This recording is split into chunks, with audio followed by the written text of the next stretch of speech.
যেই জাতির হাতে মনে করবেন শিক্ষক অপমান অপদস্থ হয়, লাঞ্ছিত হয়, সেই জাতির কপালে কোনোদিনও সুখ আর শান্তি আশা করা যায় না। কথা বলেন ঠিক কিনা বলেন? যেই ছাত্রদের কাছে, যে জাতির কাছে শিক্ষকের মতো মহান মানুষগুলো অপমান অপদস্থ হয়, কিয়ামত পর্যন্ত এদের কপালের মধ্যে দুঃখ দুর্দশা লেগেই থাকবে। এরা লক্ষ কোটি টাকার মালিক হতে পারবে, কিন্তু শান্তি থাকবে না। আমাদের ছেলেরা যেই টিচারের কাছেই পড়াশোনা করে, ওই টিচারের গলায় ঘাট ধাক্কা দেয়, টিচারকে স্কুল থেকে, মাদ্রাসা থেকে, বিশ্ববিদ্যালয় থেকে, হাই স্কুল থেকে বের করে দেয়। দেখতেছেন না ফেসবুকের মধ্যে? আপনারা দেখতেছেন না? কত বড় বেয়াদব হতে পারে, কত বড় জাহেলে মুরাক্কাব হতে পারে। যেই উস্তাদের কাছে পড়াশোনা করলো, সেই উস্তাদকে ঘাট ধাক্কা দিয়ে কলেজ থেকে বের করে দেয়। মাশাআল্লাহ, আল্লাহুম্মা হাফাজনা, বলেন আমিন, বলেন না? আরে বাবা, কার কাছে তুমি পড়াশোনা করলা? যার কাছে তুমি পড়াশোনা করলা, তুমি তাকে গলা ধাক্কা দিয়ে বের করে দিচ্ছ প্রতিষ্ঠান থেকে। আস্তাগফিরুল্লাহ, আস্তাগফিরুল্লাহ। আপনি বুঝতে পারতেছেন? মুরব্বীরা তো ফেসবুক চালান, তুমি দেখেন না? প্রত্যেকটা স্কুল কলেজের মধ্যে সেম অবস্থা হচ্ছে।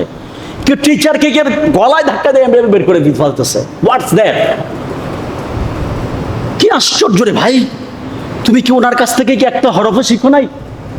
সরেয়াটা তো শিখছো, সরোটা তো শিখছো, আলিফ তো শিখছো, তাহলে গলা ধাক্কা দিয়ে বের করার অধিকার তোমাকে কে দিল? এই আমার বাবা চোর, আমার বাবা চোর, এটা কি আমি পাবলিক ফিগারে বলতে পারবো যে আমার বাবা চোর? বলেন না, একটু জবাব দেন আপনারা। পারবো? আমি তো কখনো কোনোদিনও পারবো না। আমার বাবা যদি ডাকাতও হয়, আমি বলতে পারবো যে আমার বাবা চোর? আমার মা যদি চুরি করে, আমি বলতে পারবো চোর? তো সেটা যদি সম্ভব না হয়, ভাবলাম তোমার ওস্তাদ অন্যায় করছে, ওস্তাদকে গলায় হাত দেওয়ার তোমার অধিকার কে দিল? তুমি তো তোমার বাবা মার কাছ থেকে ভালোবাসা পাইছো, আর তোমার যে শিক্ষা সেটা দিয়েছে তোমার ওস্তাদ। কথা বলেন না ঠিক কিনা বলেন? কি আশ্চর্য রে ভাই! আমি ওই দিন দেখতেছি এক টিচারকে ছাত্ররা সবাই মেয়ে বলতেছে, get out from our school, আপনি আমাদের স্কুল থেকে বের হয়ে যান। টিচার কষ্টে, রাগে, কষ্ট সহ্য করতে না পারে মুহূর্তের মধ্যে স্ট্রোক করছে। আপনি বুঝেন ওই ছেলেগুলোর ভবিষ্যৎ কি হবে? এই জন্য অন্যতম দায়ী হচ্ছে গার্ডিয়ানগুলো, কারণ গার্ডিয়ানগুলো সন্তানদেরকে ফোকাস দিচ্ছে না। আমার সন্তানকে বেয়াদব না আদববান, এগুলোই ফোকাস করতেছে না।